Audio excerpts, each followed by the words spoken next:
أعوذ بالله من الشيطان الرجيم. بسم الله الرحمن الرحيم. الحمد لله رب العالمين، والصلاة والسلام على سيدنا المرسلين وعلى آله وصحبه أجمعين. رب اشرح لي صدري ويسر لي أمري واحلل عقدة من لساني يفقه قولي. سبحانك لا علم لنا إلا ما علمتنا إنك أنت العليم الحكيم. ولا حول ولا قوة إلا بالله العلي العظيم. Kitab Hidayatus Sibyan, muka surat 4, bayang ke-16 daripada bawah. Bayang 16 daripada atas. Surat 4, bayang ke-16 daripada atas.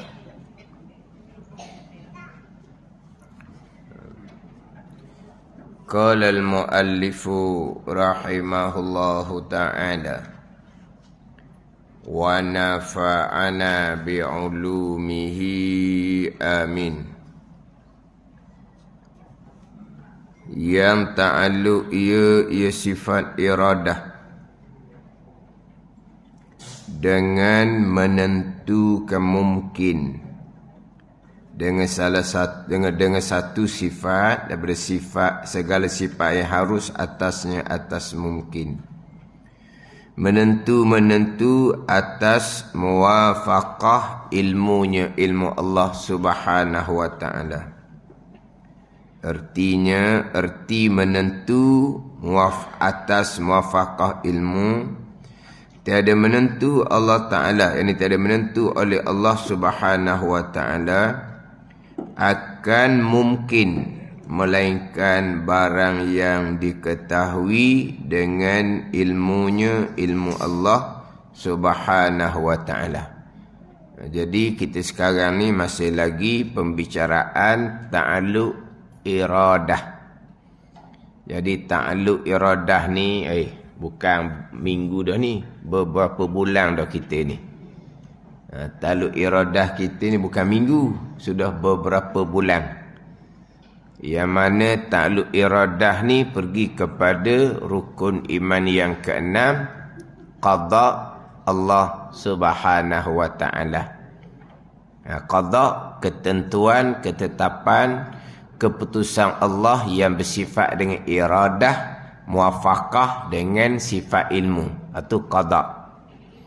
Qadar, perbuatan Allah Subhanahu wa ta'ala yang bersifat dengan qudrah. Jangan lupalah atas jalanan Imam Asy'ari, atas jalanan Imam Maturidi, dia diakaskan, dia terbalikkan. Jadi Imam Asy'ari qada, Imam Maturidi qadar. Imam Asy'ari qadar, Imam Maturidi qada. Atas dua-dua jalanan ni, sama ada qada qadar ataupun qadar qada, dua-dua jalanan sama sahaja, berkisar pada qudrah, iradah, ilmu. Qada qadar ke, qadar qada ke, berkisar pembicaraannya di bawah sifat qudrah, iradah, ilmu. Qudrah, perbuatan Allah. Qudrah, perbuatan Allah. Asy'ari qadar, Maturidi qada. Iradah, ilmu, Asy'ari qada, Maturidi qadar. Sama sahaja. Qada qadar, qadar qada, berkisar pada pembicaraan qudrah, iradah, ilmu, asasnya wahdaniyah pada perbuatan, sama saja. Cuma kebanyakan ulama mereka memilih jalanan Imam Asy'ari, qada dan qadar. Tetapi kebanyakan ahli lughah, ahli bahasa Arab, mereka lebih setuju dengan jalanan Imam Maturidi, qadar dan qada. Ni pun saya sebut berulang kali dah ni. Cuma kita dengar, kita faham. Sebut qada qadar Asy'ari, disebut qadar qada Maturidi. Kena duduk depan otak kita dah ni. Kita akan jumpa yang mengajar ke, wa imam kitab ke, ada qada qadar, ada qadar qada. Bukan yang mengajar yang lain-lain. Saya sendiri pun mengajar kalau surah imam qadar qada. Surah imam hari Selasa qadar qada. Kitab Faridatul Faraid. Malam tu, malam Jumaat, malam Rabu tu Masjid Wakaf Tembesu tukar. Faridah juga tapi qada qadar. Ni hari ni qada qadar Masjid Bukit Besar. Pagi esok Masjid Nibung. Qada qadar. Malam esok Masjid Gelung Bila, qadar qada. Orang tulis je. Tapi bertukar-tukar. Sebab apa bertukar-tukar? Saya masa biasa mengajar lepas-lepas dah. Saya akan tanya biasanya. Di sini biasanya qada qadar ke qadar qada, saya tanya. Adalah seorang suara kuat. Hak berani jawab. Qadar qada ustaz. Siapa kawah dia sampai ke sudah. Ada pula tempat tu qada qadar ustaz. Siapa kawah dia sampai ke sudah. Ada ni. Tu siapa hak mula tu wallahu alam lah. Sebab kebanyakan orang kita kalau tanya saja dia macam terkia-kia nak jawab. Qadar qada ke qada qadar. Yang ramai-ramai tu tak jawab. Hak ramai-ramai biasanya senyap je. Tapi dalam ramai-ramai tak adalah hak jenis kurang malu sikit orang kira. Hak jenis hak kurang malu sikit. Hak jenis kurang malu ni, dia jawab. Hak mana hak sebut mula-mula, saya ikut dia. Qadar qada sini, pada dia je seorangnya. Apalah, kita pakai qadar qada. Sini qada qadar. Tak apalah, kita pakai qada qadar. Atas seorang aja. Jadi bukan kata orang lain-lain, orang sama mengajar. Boleh jadi qada qadar, boleh jadi qadar dan qada. Memang kita akan sebut ketentuan azali dahulu, barulah pergi kepada perbuatan Allah Ta'ala. Ketentuan azali ni kalau kita cerita gak pelang ada. Hak perbuatan Allah tu kita cerita pelaksanaan, gitu lebih kurang tau. Jadi antara pelang dengan pelaksanaan memang kita akan sebut pelang dahulu. Pelang kemudian orang cerita bab pelaksanaan. Jadi kalau biasa orang akan sebut, kalau sebut kata qada qadar, qada tu pelang. Qadar tu pelaksanaan. Kalau orang tu sebut qadar dan qada, qadar tu pelang. Qada tu pelaksanaan. Kebanyakan ulama jalanan Imam Asy'ari qada qadar. Nak ceritanya, hak ni saya cerita mudah ni. Hak masuk radio 1 jam. 1 jam. Tajuk qada qadar. Baik jahat. 1 jam. 1 jam ni 1 jam faham-faham radio ni. Dia ada iklan tengah sikit-sikit gitulah. Tajuk qada qadar. Awal-awal penceramah dia tu, orang nak yang diminta ceramah bab qada qadar ni, mengajarlah kita kata. Bab qada qadar ni mesti dia akan mana? Homework dia tu. Dia adalah dia punya bahan-bahan dia ni nak masuk radio ni. Majlis surah apa orang mengajar dia ada dulu homework dulu, baca gitu ini. Ini masuk radio pula sama telah lah. Tak ni, mestilah dia Prepare lah. Dah masuk radio ni. Jadi tajuk dia qada dan qadar awal-awal tu. Sebelum saya nak bicara, dia kata tajuk qada qadar tu salah. Dia kena qadar dan qada. Qadar tu ketentuan, qada tu perbuatan Allah. Salah qada qadar. Dia kena qadar qada.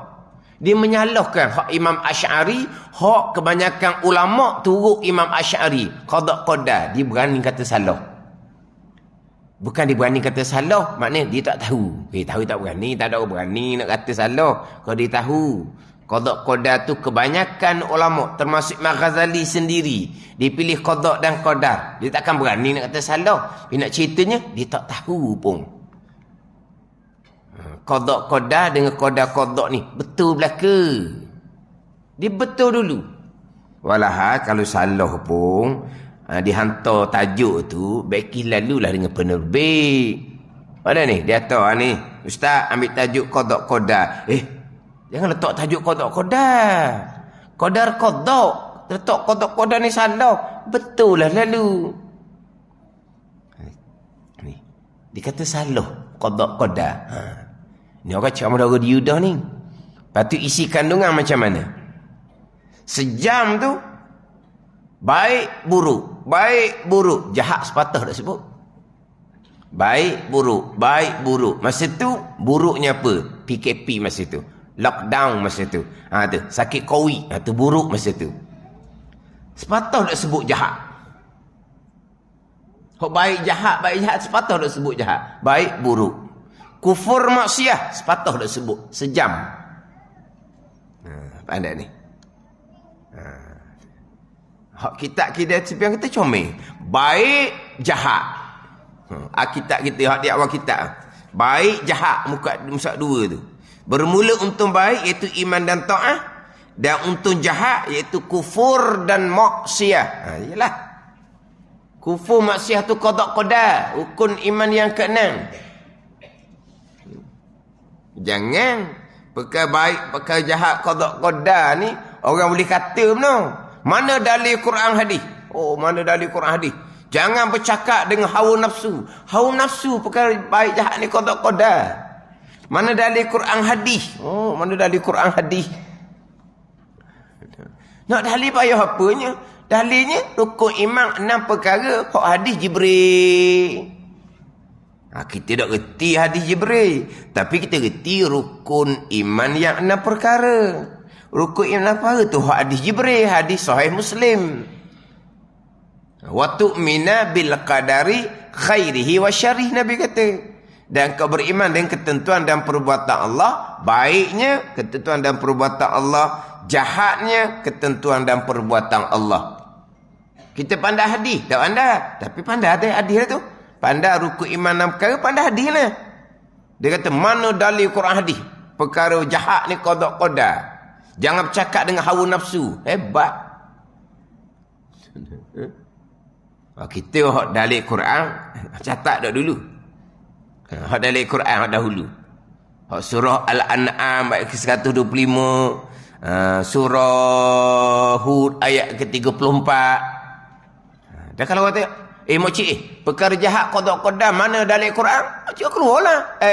Surah Al-An'am 125, surah Hud ayat 34. Lain kali tak wani dah makcik ya. Jangan main makcik ni. Dah ayat dia apa? Bukan dirilah beri ayat mana surah apa bermujudah Allah. Bukan di. Padahal makcik tak ingat pun. Dia ingat ayat ayat 124 surah Al-An'am, ayat 125 surah Al-An'am, ayat yang ke-34 surah Hud. Dia ingat tu je. Ayat pun dah ingat. Biar dia buka sendiri ya. Nak dalil Quran. Ijma' ahli sunnah wal jamaah perkara jahat qada qadar. Ijma' ahli sunnah wal jamaah. Kalau perkara jahat bukan qada dan qadar, jelas Mu'tazilah. Jadi.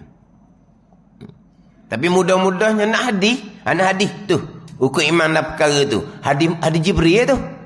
Hadis Jibril lah. Jibril tanya Nabi, Islam, iman, ihsan tu lah. Tadi tu. Hukuman keenam, baik jahat, qada, qadar. Oh, dia kata, man dari Quran hadis, jangan bercakap dengan hawa nafsu. Rukun iman tu hawa nafsu. Bayangkan. Hawa nafsu ni hok pakai akal tu. Mana pakai akal? Hok jahat, mana mungkin qada, qadar. Tu hawa nafsu. Allah mengetahui yang ni mula-mula. Kita ingat gini. Siapa-siapa pun kalau bicara berkaitan dengan perkara jahat ni, rukun iman yang keenam, kalau dia duduk fokus di mengetahui, kena beringat. Bila dia fokus di mengetahui, kena beringat. Allah tahu. Betul, Allah tahu tu tak dah. Kita duk bicaranya, bukan Allah tahu, Allah menentu. Muwafaqah dengan Allah tahu. Ni kita sifat 20 ni. Atas muwafaqah ilmunya bagi pada ilmu. Allah menentu atas muwafaqah ilmu. Maknanya penekanan adalah kepada menentu. Allah menentu, Allah menetapkan, Allah memutuskan. Dia kena duduk situ. Tapi kalau siapa-siapalah, orang mengajar, orang apa ke, kalau perkara jahat ni, Allah tahu, jaga-jaga. Allah tahu saja. Allah tidak menentukan hamba sebebas-bebasnya memilih dan melakukan perkara yang jahat. Dia kan di situ. Sebab kita apabila sebut bicara hukuman keenam, kita akan sebut ketentuan azali dan perbuatan Allah. Ketentuan azali dan perbuatan Allah. Kita tak sebut mengetahui pada azal dan perbuatan Allah. Tak ada. Ada pernah kita rukun nikmat yang keenam, mengetahui pada azal dan perbuatan Allah baik dan jahat. Ada? Tak ada. Semua kita sama je. Rukun nikmat yang keenam, ketentuan azali dan perbuatan Allah. Ketentuan azali itu iradah. Itu iradah. Barulah ketentuan azali muwafaqah ilmu. Bagi pada ilmu. Tapi kalau bicara, terutama bicara perkara jahat, duduk ulang, mengetahui, kena jaga-jaga. Akhirnya hanya Allah mengetahui. Allah belum lagi menentukan, belum menetapkan.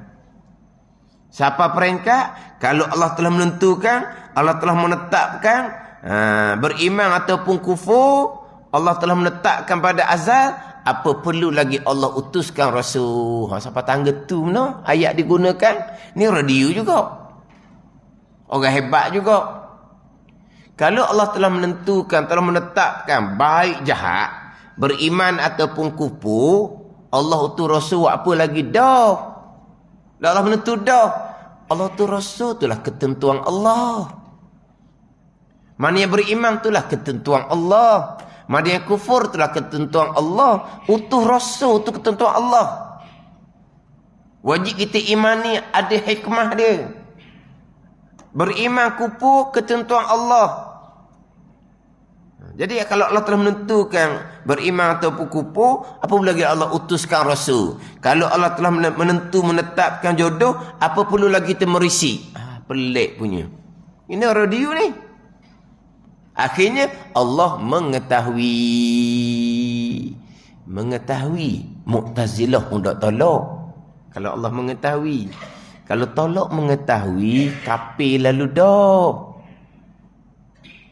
Tolak ketentuan azali pada perkara jahat, ini Mu'tazilah yang ulama berbeza pandangan, akidah ni kafir juga ataupun akidah yang berdosa besar. Tapi kalau tolak je mengetahui, ada kafir lalu dah. Kalau tolak mengetahui. Mana tak ada orang tolak mengetahui. Tapi yang fokusnya adalah Allah menentukan. Innama amruhu iza arada syai'an an yakula lahu kun fayakun. Kun itulah qadar perbuatan Allah yang bersama qudrah.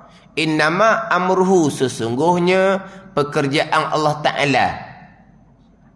Iza arada, dengan fi'il madhi tu, isyarat kepada tanjizi qadim, ketentuan azali. Iza arada, apabila telah menghendaki oleh Allah pada sedia kala. Bukan apabila Allah mengetahui. Pekerjaan Allah Ta'ala ni, apabila Allah telah menghendaki, telah menentukan pada azal. Bukan apabila Allah mengetahui. Iza arada yuridu iradatan. Ni kehendak. Fa'alul lima yurid. Ayat yang lain pula, innallaha yaf'alu ma yurid. Makna samalah tu, fa'alul lima yurid tu. Allah Ta'ala mengerjakan akan barang yang ia kehendak, bukan barang yang ia tahu. Allah mengerjakan itu qadar qudrah, akan barang ia kehendak itu qada iradah. Kemudian barulah barang yang ia kehendak sebagaimana yang ia tahu, bagi pada ilmu. Atas muwafaqah ilmu ni sifat 20 ni. Ni comel sifat 20. Barulah sifat yang ke-9 nanti ilmu. Dimulai dengan kudrah. Allah meniadakan atas muwafaqah iradah. Iradah Allah menentukan atas muwafaqah ilmu. Jadi kudrah yang ke-7, iradah yang ke-8, ilmu yang ke-9. Ni ulama susun comel dah ni. Tapi sebelum bicara kudrah, wahdaniyah pada perbuatan, tauhid pada perbuatan, keesaan pada perbuatan. Semua yang berlaku perbuatan Allah. Allah mana yang perbuat? Sifat yang ke-7. Allah yang sifat kudrah lah yang mengadakan segala-gala perkara, hak keesaan pada perbuatan. Wa rabbuka yakhluqu ma yasha'u wa yakhtar. Bermula Tuhan engkau ya Muhammad menjadi ia akan barang yang ia kehendak dan barang yang ia pilih. Bermula Tuhan engkau ya Muhammad menjadi ia, yakhluqu, barang yang ia kehendak, ma yasha'u wa yakhtar, dan barang yang ia pilih, bukan barang yang ia tahu. Tapi apa yang Allah Ta'ala kehendak, apa yang Allah pilih, atas muwafaqah ilmunya. Gimana ilmu? Lepas tu bila bicara qada qadar, dia akan bicara iradah, ketentuan azali, bukan mengetahui pada azal. Barulah ketentuan azali atas muwafaqah ilmu. Lepas tu kata kena hati-hati. Sekarang ni banyak yang seumpama tu. Pergi kepada perkara jahat, Allah mengetahui. Allah mengetahui orang pergi pada perkara jahat. Akhirnya berhenti di Allah mengetahui. Lepas tu iradah, kehendak Allah. Akhirnya Allah tidak menentukan. Allah hanya mengetahui pada azal. Seseorang hamba akan memilih iman, taat. Seseorang hamba memilih kufur dan maksiat. Allah tidak menentukan, tidak menetapkan, tidak memutuskan. Jadi qada diletak kepada makna mengetahui sahaja. Ada ni. Ni kena cermat. Dengar cakap lidah. Orang jenis ceramah pesan gitu, ia letak kepada mengetahui. Akhirnya Allah tidak menentukan. Tapi ada juga yang Allah menentukan. Memang Allah menentukan. Tapi Allah menentu pun bukan Allah memutu. Situ pula. Tu kena cermat belaka tu. Itu semua ada rakaman belaka tu. Allah, ni kadang-kadang Allah mengetahui, bukan Allah menghendaki. Menghendaki itu iradah. Lagi pula setangga laginya, ni karut belaka ni. Allah menghendaki, tapi Allah tidak menentukan. Menghendaki itu iradah. Menentukan tu qada ta'alluq iradah. Kehendak tu terjemah iradah, sifat. Menentu ni yang kita baca tadi, Yang menentu yang takluk ia sifat iradah dengan menentukan. Menentu ni takluk iradah. Ini qada dekat kenang. Dipanggil apa? Takluk takhsis dipanggil. Takhsis ni apa tu? Menentukan. Ta kha sa ya sa. Je mana tu? Qudrah takluk taksir. Alif hamzah seyera taksir. Pada taksir mengada meniadakan tu qadar. Ta'alluq iradah takhsis. Apa ni? Ha ni. Yang ta'alluq iradah dengan menentukan. Menentu ni takhsis. Iradah kehendak. Tiba-tiba Allah kehendak tapi Allah tak menentukan. Allah kata kok mana pula? Naik setangga lagi, Allah menentukan. Tapi bukan Allah menetapkan. Yang kita tak boleh pilih orang lain. Menentu, menetap, hak tula je lah. Menentu, menetap, memutuskan, hak tula je. Sebab tu jadi saya jadi panjang tu. Mendaki, menentukan, menetapkan, memutuskan. Apa yang dipanjang? Sebab ada bagai-bagai. Allah menentulah. Tapi bukan Allah menetap. Kita tak boleh pilih hak lain. Kita boleh pilih hak lain lagi.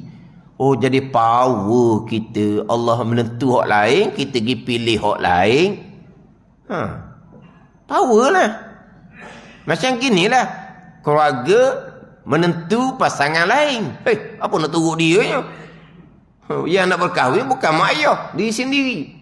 Itu ketentuan keluarga tu pasangan tu. Lepas kamu macam mana? Apa nak turutnya? Itu hebat anak.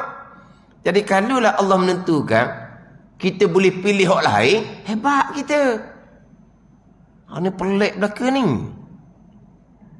Allah menentu, bukan Allah menetap, bukan tak boleh pilih hak lain. Allah menentu dah kita pak joget. Kita boleh pilih pergi masjid. Oh. Ini ceramah ni. Mengajar orang hebat-hebat belaka ni. Orang hebat-hebat belaka ni. Orang ada tauliah belaka. Bukan mengajar senyap-senyap dalam rumah, bukan. Ada jenis mengajar senyap-senyap. Itu ayat itik tak boleh dengar. Kalau ayat itik dengar, surga juga dia kata. Itu lain tu. Itu mengajar senyap, kena pergi rumah dia malam-malam. Pukul 10, pukul 11, pukul 12. Mari kereta rumah dia. Mari kereta. Oh, kereta besar-besar. Bukan kereta. Protong apa lagi sekali? Ion. Protong, ion lain tau. Pro 2. Protong se tau. Pro 2 se. Bukan protong, bukan pro 2. Hak mari malam-malam tu ilmu hak yang itik tak boleh dengar tu. Kereta mewah-mewah. 10, 11, 12, 1, 2 bawa balik. Bukan dekat-dekat pun mari tu. Itu ilmu yang mahal. Ilmu mahal. Ayat itik tak boleh dengar. Kalau ayat itik dengar masuk syurga juga ayat itik. Tanya almarhum tunggu saya tu. Dia jenis gurau. Kenapa kalau ayat itik masuk syurga? Syurga luar kan? Pelik apa? Biar dia masuk. Gila. Betul. Jadi jenis dia jawab. Pelik-pelik dia tak layan. Jawab gitu je lah. Apa? Kalau ayat itik dengar, ayat itik masuk syurga. Syurga luar. Biar dia masuk. Gila. Apa masalah? Tu senyap-senyap tu. Itu mungkin ajaran lah. Ni dak ni ngajar terang-terang ada rakaman dalam apa. Sekarang kalau ada kesilapan dalam pengajaran terutama peko, segera ada yang memperbetulkan. Tambah kalau orang jenis berseteru. Tu bukan nak memperbetulkan. Nak hentam. Tu. Bukan nak memperbetulkan yang hentam. Sebab apa? Dia tunggu peluang kan. Orang yang berseteru kan. Dia akan tunggu peluang. Segera akan dihentam. Kalau bab pekoh. Tapi salah bab tauhid ini, walaupun ada seteru masing-masing, tidak ada yang ambil kesempatan. Sebab apa? Sama saja. Ada. Senyap gitu je. Ada, senyap. Bahkan ada sekali saya tengok dalam komen, ini akidah Mu'tazilah ni. Bab ni bab kejahat. Allah tidak menentukan ni. Akidah Mu'tazilah ni. Orang pun balah dia. Awak ni kata ke ustaz tu Mu'tazilah. Aling awak ke daripada ustaz tu? Ni kena orang pandai juga. Oh, dia kata nak kita ni. Dia cerita. Memang ustaz ni ajar Mu'tazilah ni. Bercanggah dengan kita ni. Kena-kena orang ni orang pandai juga. Dia sebut nama kita. Kita ni. Lepas tu hak bela tu tak asuk betul tuli je. Bukan ada hujah pun. Tak nak jawab dah sebab nama kita dah ni. Lepas tu kan dia didilik. Hak kata akidah tu Mu'tazilah. Lepas tu dikatakan macam-macam pada dia. Dijawab pula kita. Orang didilik. Hak dia komen orang didilik. Orang buang. Oh, tu cara kata. Hak seorang je komen. Hak lain tu go. Bagus. Alhamdulillah. Beriman. Bagus. Alhamdulillah. Jelas. Macam komen. Tu Mu'tazilah terang-terang. Dah. Mulai-mulai ada je. Ada ni. Ni fitnah sekarang. Allah menentu. Kita boleh pilih hak lain. Kalau Allah menentu tu makna Allah netak. Gok zoling Allahnya. Tu Mu'tazilah. Kalau Allah menentu, Allah menetap, Allah memutuskan perkara kufur dan maksiat, tak boleh berlaku dah hak lain, maka apabila sampai di hari akhirah, orang kafir gak kekal neraka. Orang buat maksiat gak kena bakar dalam neraka jahanam. Masuk neraka kekal kafir tu kafir kenapa? Allah netu, Allah netap, Allah mutuh yang tak boleh pilih hak lain dah. Zalim Allah gitu. Itulah akal Mu'tazilah. Kita kena cermat ni. Akal ni kadang-kadang lama duduk pakai ni. Kita nak bertaubat semula. Kita nak kembali pada akidah di sana jemaah ni. Kena kemah ni. Mari orang pesen-pesen ngajar gini.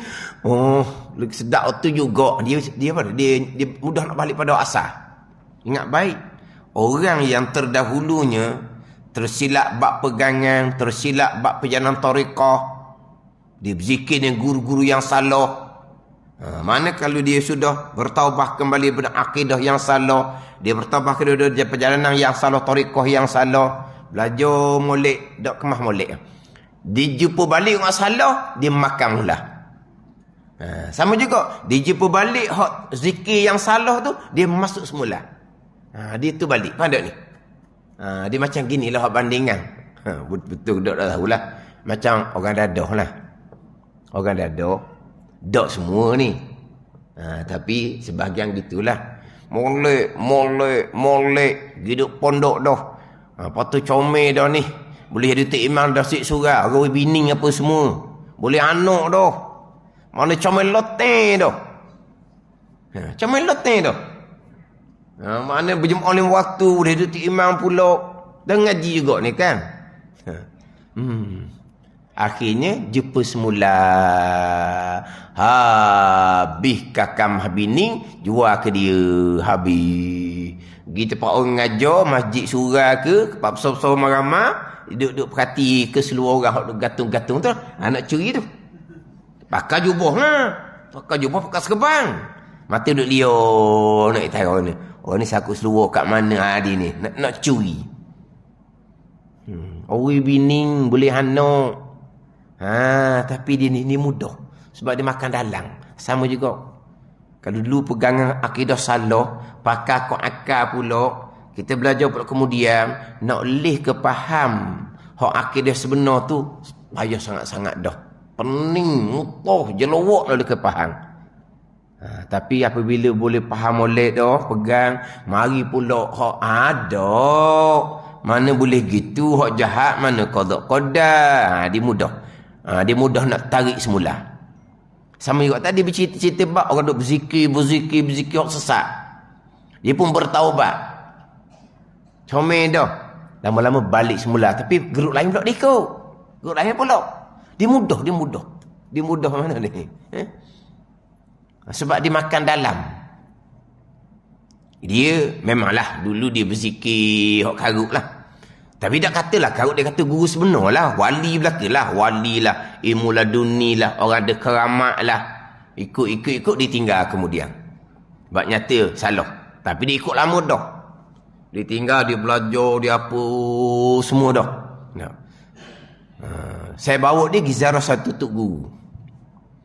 Tu kata kan dia, saya keluar tu tegur anak murid dia orang Kanang lah. Anak murid dia Kanang. Dia kata, kenapa ustaz orang tu dia bersekali dengan orang tu tu hati gelak tu, dia kata tu. Dia ada buah sesak dalam dia tu. Dia kata gitu. Dia tanya orang kanan dia. Orang kanan dia saya kenal lah. Tu pun saya kenal juga. Tapi tak kata dia pasal direct sebab orang budak tu ada. Orang tu ada. Jadi dia kata, nama dia cerita saya pula. Dia panggil saya seorang. Tu gua ada tegur saat ni tu dia kata. Siapa tu ustaz awak? Sebut gini. Dia pernah tak terlibat dengan ajaran zikir salah ni? Dia pernah lah. Bila ni molek dah kita kata. Dia duduk belajar, dia duduk apa dah. Tu pesan tadi tu. Buah sesak tu ada lagi dalam tu. Dia makan dalam. Tu kata ada lagi tu. Kena hati-hati. Belajar. Akhirnya hilang. Dia jumpa lain pula. Dia ingat zikir lain pula. Hak tu makan dia mula. Hak tu gua pesan tu betul. Tu kata hati-hati. Maknanya hak dalam tu dia sesak tu makan dalam. Mana masa hak dia belajar dah apa semua tu ikhlas. Dia ikhlas. Dan dia mengaku hak dia salah dulu begitu ke dia mengaku. Memang dia ikhlas. Tapi dia makan dalam. Dia makan jadi sedarah sedaging. Lama-lama jadi hak belajar ni dia jadi lama jadi macam tak semangat. Dia jumpa pula. Pihak lain pula bawa. Tu bahaya. Bahaya. Sebab dia kadang-kadang hak karuk-karuk ni dia ada penemang kadang-kadang. Penemang tu duduk diam dia. Diam je. Dia pun tertarik pula dengan hak lain. Teman baru. Geruk dia. Tapi hak lain tapi pandai. Dia mainan dalam. Orang tu kena cermat. Tak usah nak sibuk buat zikir tu, nak dapat tu. Dah. Baca Quran banyak-banyak, selawat banyak-banyak. Tu je. Hak amalan sunat. Baca Quran banyak-banyak. Ini kena zikir, nak zikir ke tempat tu lah, naik bukit tu lah, situ lah. Payah. Hak tu kau maruk belaka tu. Tu bahaya belaka tu. Baca Quran banyak-banyak. Tu je amalan orang tua kitanya. Baca Quran, selawat, istighfar. Ni. Bila nak naik makam Tuhan lalu dah. Dia nak pergi kat mana? Yang dia kadang-kadang dia cuba nak tengok orang tua. Takkan sampai ke mati nak duduk orang awam je dia kata. Naik kat makam, ikut dia. Ikut dia kata zikir banyak ni boleh seminggu je. Beza lalu dah. Hati jadi tenang, hati jadi khusyuk masa semayang, hati jadi tak kasih ke dunia. Kita fikir, kalau hati tenang, hati jadi khusyuk semayang, hati jadi kurang cinta dunia, comel lah tu. Terkadang sebenar, terkadang tipu daya syaitan. Syaitan mana nak jadi hati tu khusyuk semayang. Di hati tak khusyuk ni, syaitan yang tarik. Syaitan ni cerdik. Dia pergi pada zikir yang salah, hak khusyuk, hak gangguan solat, hak kurang khusyuk tu, syaitan pun lepas sikit. Lepas. Biar jadi khusyuk semayang. Sebab boleh ke syaitan dah, dia amalan dia salah dah. Pada ni. Boleh asyik, boleh itu semua ada yang sebenar, ada yang tipu dari syaitan. Orang pergi Mekah sanggup habis belah puluh ribu. Kenapa? Kerana keasyikan boleh tawaf, keasyikan boleh tengok Kaabah, keasyikan boleh solat di Masjid Nabawi. Asyik itu duit belah ribu tak sera tu, tak berasa. Tapi asyik dia sebenar ke tak? Sebenar macam mana? Akidah dia pun salah. Semayang pun tapi ilmu. Hati riak, ujud takabur. Tapi syaitan pada ni. Dia tipu daya. Jahil belajar. Mekah pah Mekah. Cuba tanya orang Mekah berulang kali. Apa perasaan dia ketika berada di Masjidil Haram? Apa perasaan dia bila dia dapat melihat Kaabah? Tenang setenang-tenangnya. Tapi akidah salah. Semayang tak betul. Hati riak, ujud takabur. Ketenangan tu mari dari malaikat ke mari dari syaitan? Mari dari syaitan. Kalau tak faham sini, kita berzikir, dapat khusyuk solat. Dia kata sesak lagi. Kamu selama ni tak khusyuk kerana syaitan yang ganggu. Bila kamu ikut jalan salah ni, syaitan akan pelonggor. Mana pelonggor? Yang selalu ni hati tomok ke dunia tu, syaitan yang goda. Akhirnya syaitan pun pelongo. Dengan dunia di hati rasa macam tak ada benda dah. Nak infak pun jadi tak sayang dah. Mari daripada amalan ni. Faham tak ni? Ada yang sebenar, ada yang tipu dari syaitan. Macam mana kita orang awam nak nilai? Itu halus tu. Tak. Ni kita bicara hak zahir ni, hak mudah-mudah ni. Bicara bab tauhid ini. Molek-molek ada salah. Hak mudah. Tauhid paling mudah sekali. Di satu jalan je. Bicara bab fiqh, mudah juga. Banyak mana fiqh kita salah. Hak mudah hak syariat. Hak tariqah, bab zikir, bab batin hak dalam ni. Hak tu lagi halus. Hak tu terkadang orang alim ilmu syariat pun boleh tertipu. Ingat baik. Orang alim ilmu syariat jadi tok guru sekalipun boleh tertipu. Tertipu apa dia alim? Alim syariat, dia bukan alim tariqah. Alim tariqah bab lain. Dia hanya alim syariat, tok guru pun boleh ditipu. Orang kampung hak fadhail dak mana hala Tambah pula tadi orang ada nyakit dah. Orang hak pernah ikut. Kita orang ni biasalah, orang hak jenis minat agama ni, dia banyak mencari. Dia jumpa situ, jumpa sini, jumpa situ, jumpa sini, jumpa situ, jumpa sini. Terima amalan situ, terima amalan sini. Orang mencari. Kan ada ni? Saya dulu, mana tepat saya tak pergi. Ada ni. Akhirnya kemudian, kena berobat. Sebab apa? Kita tak sedar, kita terima amalan, dia bersekali dengan peneman. Faham tak ni? Sekali dengan peneman. Amalan comel. Orang ikut ramai, penuh. Orang ikut pula pakai sebang jubah pula ke? Orang yang memang ikhlas pula ke? Orang ikhlas pula ke? Faham tak ni?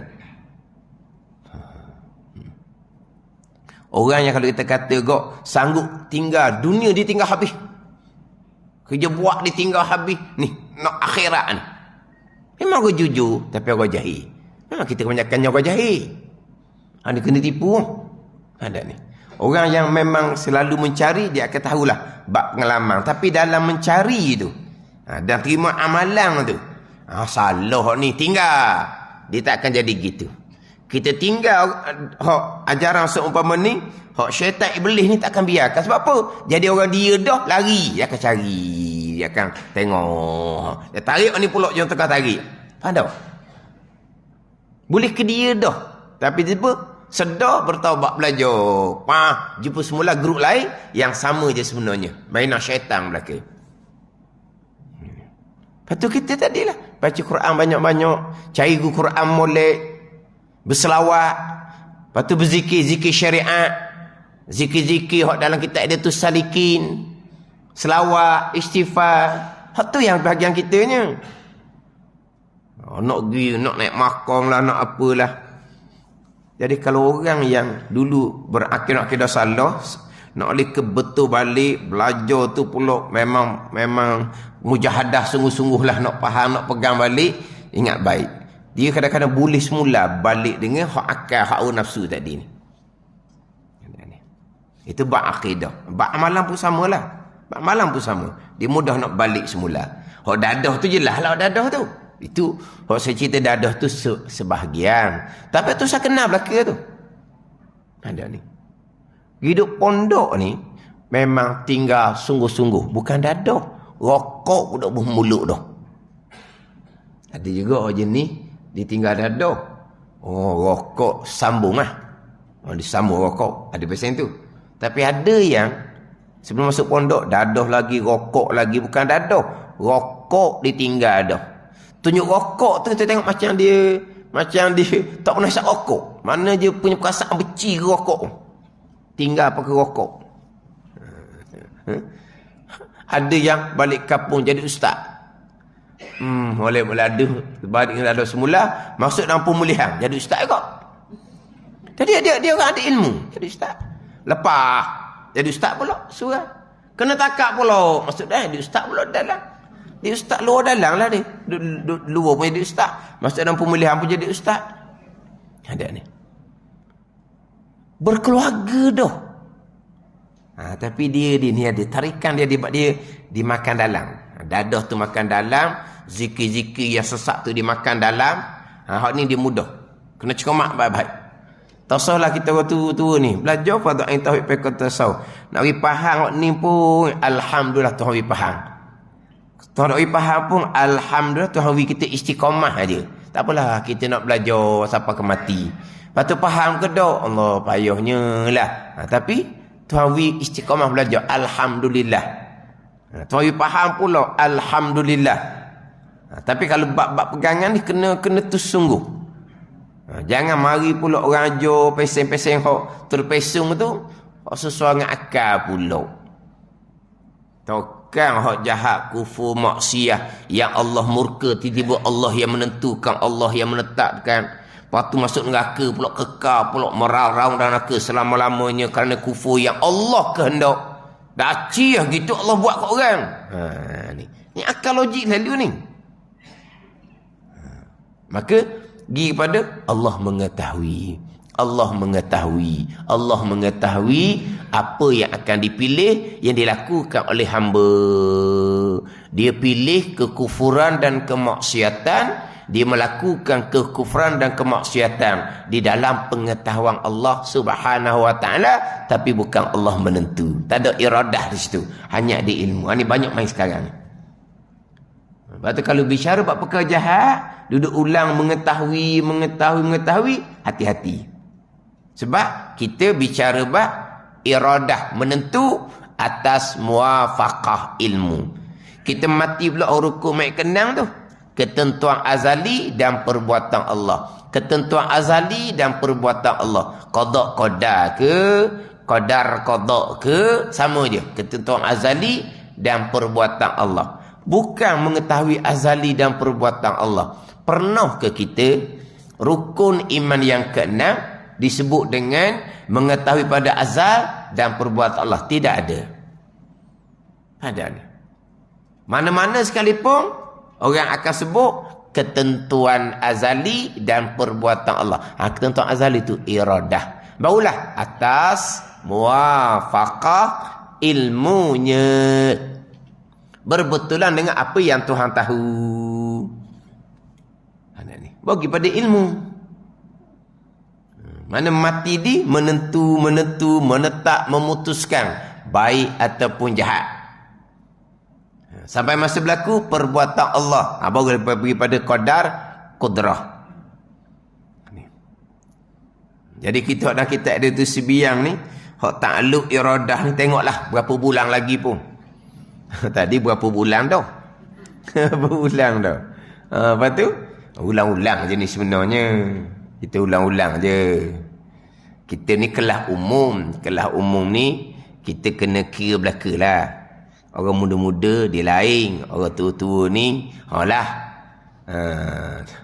Orang tua pun hok jenis ligak-ligak lah. Ada ke Ustaz saya ni kalau bak lain ligak dia kata, kalau bak ilmu tu payah dia kata. Lah bak duit ligak lah. Bak duit. Bak ilmu payah dia kata. Dia bukan payah. Dia banyak mari kerana hak lama. Hak lama tu hak salah. Lepas tu kita kena banyak muhasabah kira balik Allah dulu. Sebab apa? Nak mengkuatkan kesyukuran. Dulu pegangan Allah lah. Semayang pula. Tinggal semayang pula. Bak hati pula. Dulu Allah duduk ada sebesar sentiasa. Kena ingat. Sebab apa kita ingat? Untuk mengkuatkan kesyukuran. Bukan kita nak ngukit dah bahagian kita. Kenapa Allah dahulu qadakkan begini. Ada.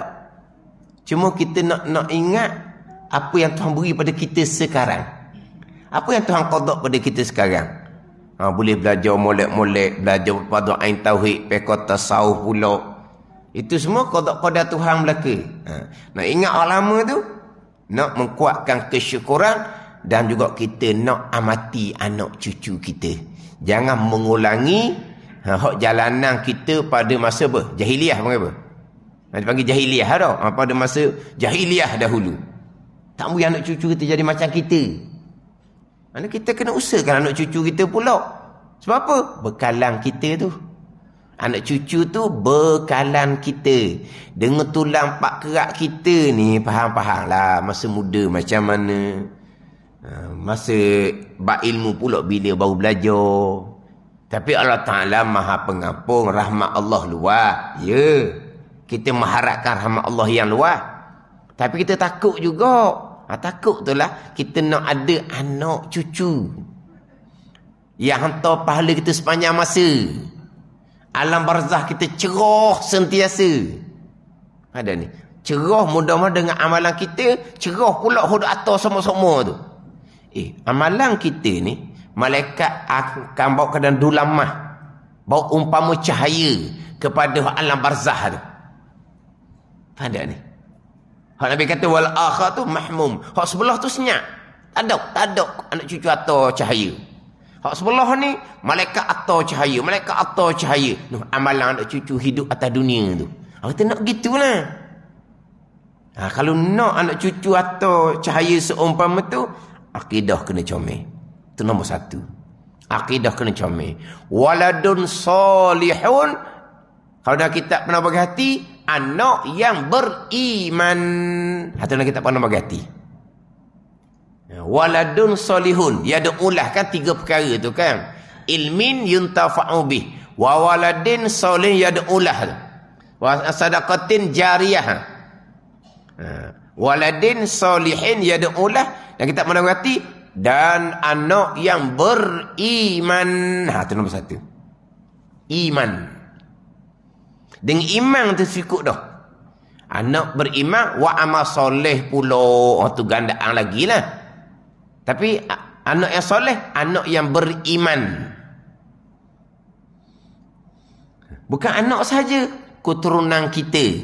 Anak, cucu, cicit, cuik selagi tak qiyamah. Tu pahala kita. Mana kita fikir lama-lama macam mana masa jahil tak belajar. Kita belajar molek-molek istiqamah. Minta beli nak tahu daripada hak karut marut nak tarik pada kesesatan ni macam-macam ni. Hak sesat ni mengaku dia betul belaka. Tak ada mengaku sesat. Tak ada seorang pun ikutlah kami sesat. Ada. Minta beli nak Ta'ala lah tunya. Ingat lama-lama nak meningkatkan kesyukuran kepada Allah Subhanahu wa Ta'ala. Kemudian kita hak perkara jahat ni tak habis lagi lah, kita akan bicara lagi. Tak habis lagi bicara hak berkaitan dengan perkara jahat. Allah telah menentu pada azal atas muwafaqah ilmunya. Wallahu a'lam.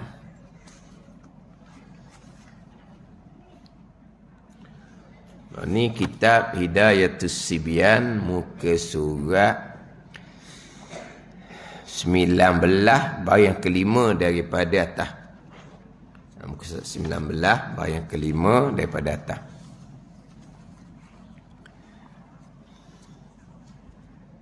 Qala al-muallifu rahimahullahu ta'ala wa nafa'ana bi'ulumihi amin.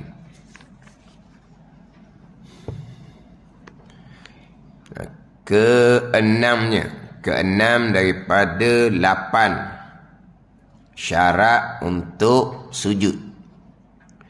Bahawa tiada sujud ia seseorang atas sesuatu yang ia tanggung akan dia.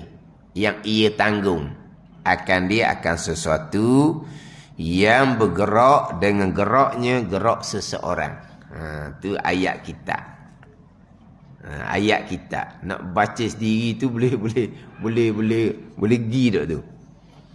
Keenamnya bahawa tiada sujud ia seseorang atas sesuatu benda lah yang ia tanggung akan dia akan yang ia tanggung. Mana ni? Yang bersekali dengan dia lah. Pakaian dia ke contohnya yang ia tanggung. Yang berhubung dengan dia. Yang bersekali dengan dia. Yang bergerak dengan geraknya. Yang ia tanggung, yang berhubung tu, yang bergerak dengan gerak dia. Mana pakaian kita lah. Tapi kalau panjang, ni contoh ni tak ada contoh. Contoh. Ekor serbang dia panjang boleh buat sejadah. Tu jangan duk khoyal lah. Tak ada dah FB pun tak ada. Dia mari bawa ekor serbang, dia piku ni panjang Siapa tak semayang, dia betul balik, dia pun buat sejadah depan, belakang dia pun gerak dia tu gerak dah sejadah. Tak gerak tu dah apa sebab dia tak bergerak dengan gerak dia tu. Memang ekor serbang tu sambung dengan dia. Ada ni. Lepas tu pening kita mikir kalau ada dalam FB, kita boleh bawa dalam FB tunjuk. Ni contoh. Tak ada. Mana ekor serbang tu di maris masjid tu. Ni dia ni. Lipat letak atas bahu. Allah panjang nak apa tu? Nak buat sejadah. Kalau tak semayang, ekor serbang belakang buat sejadah. Lebih tu di belakang. Masa dia bergerak tu tak ganggu. Belakang banyak lagi lebih yang serbang. Mana? Hak tu yang ia tanggung, tetapi tidak bergerak dengan gerak dia sebab panjang. Tapi kalau serbang tu tiba-tiba dibubuh atas sejadah tu, bawah tu ada tak cicak, batas semayang. Walaupun ekor serbang tu tak bergerak dan gerak dalam semayang dia, sah dia Allah pada masa sujud. Tapi kalau ekor serbang yang sama yang tak bergerak tadi tu bersentuh najis, batal sembahyang dia. Kalau bab najis. Ini bicara bab sujud. Kalau ada seumpama tu. Kalau ada seumpama tu. Di ekor serbang ni empat jari, satu jengkal, panjang-panjang sangat, satu hasta. 4 jari lah biasanya, 4 jari ataupun sejengkal. Panjang tak juga, ada dia punya ukuran dia. Lepas tu serbang semua tu ukuran dia berapa, ada pembicaraan juga tu. Hak berkaitan dengan apa yang dipakai oleh Nabi SAW. Ni buat cerita je. Ekor serbang panjang boleh buat sejadah. Lepas tu tidak bergerak dia walaupun dia tanggung. Walaupun bersambung dia, walaupun terikat dengan dia sekalipun. Hak bersambung ni, kalau tak bersambung, duduk dengan dia. Contoh, dalam poket dia ada sapu tangan. Siapa masa sujud, dia ambil sapu tangan, letak tempat yang nak sujud dahi. Tak ada masalah tu, waktu tidak dipanggil tanggung. Walaupun dia dalam poket sebab tak berhubung tu. Dia sapu tangan dalam poket. Nak sujud tengok depan, Allah, panah ni seming ni, contoh. Dia pun buat keluar sapu tangan dia. Dia pun bubuh letak, dia pun sujud atas sapu tangan nak mengurangkan panas. Itu tak panggil, itu sapu tangan tak panggil yang ditanggung. Walaupun dia ada poket sekalipun, dia tak panggil berhubung dengan seseorang. Ni. Hak ni yang ditanggung ni yang berhubung dengan seseorang. Yang berhubung dengan seseorang. Berhubung yang bergerak dengan gerak seseorang. Kalau berhubung macam serbang yang panjang tadi, yang tidak bergerak dengan dia tu tak apa. Ni. Jadi sekarang ni yang ditanggung ni pakaian. Dan termasuk hak apa tubuh kita sendiri, tangan kita ke, tak boleh lah. Adapun kalau pakaian semayang orang lain tak ada kena-mengena. Orang perempuan contohnya, baju semayang orang soft hadapan tu, jadi dia sapa ke belakang contohnya lah. Jadi orang belakang ni pun letak dahi, Allah, baju semayang orang depan, tak apa sebab bukan yang ia tanggung. Hak ni pun tak tahu orang kita ni. You boleh tanya, Ustaz saya tersalah sujud atas kain semayang orang, Ustaz saya tersalah sujud atas kain semayang orang, sah dok sujud saya? Kenapa timbul persoalan seumpama tu? Dah, saya sujud atas baju semayang. Baju semayang kamu ke? Bukan baju semayang kamu. Mana bukan yang kamu tanggung. Itu tak ada masalah tu. Ada ni. Sebab itu bukan sesuatu yang kita tanggung. Itu baju orang. Itu cerita baju. Sama juga, kita nak sujud, cucu kita gilah dengan tapak tangan dia. Dia tok tangan dia nak sujud atas tangan dia. Sujud gila. Mana boleh sujud atas anggota tubuh? Anggota tubuh kita tak boleh lah. Allah panah nak sujud situ, kita pun bertangan kita sujud atas tangan kita. Tak boleh, sebab tu hak tangan kita. Adapun kita nak sujud, tiba-tiba cucu dia letak tangan dia tempat kita sujud atas tangan dia tu. Sebab apa? Tak ada kena-kena kita tu. Kalau kena masalah gitu, macam mana ilmu yang kita ada? Tepi tangan cucu. Pakai duduk baloh gitu, akhirnya berhenti semayang orang tua ni. Itu bawah tangan. Kalau dia melentang depan, maka nak sujud tak perut dia. Perut dia sujud je lah. Mana boleh sujud atas tubuh orang? Tubuh orang tak apa, jangan tubuh kita je. Tubuh orang tak apa. Sujud atas perut dia tu. Lepas tu dia pun sok-sak nafas. Biar ke dia je lah. Tebal yang pergi netang tepak atas tubuh dia. Jangan ngilah sudahlah. Ngilah tu jadi tak semayang lah kau tua tu nya. Tapi kalau ngilah pun terkeluar sedikit, tak batal. Sebab dia tergagah, bukan sengaja. Kita kontrol dah ni. Tapi yelah, benda yang tak boleh nak kontrol bukan pilihan kita.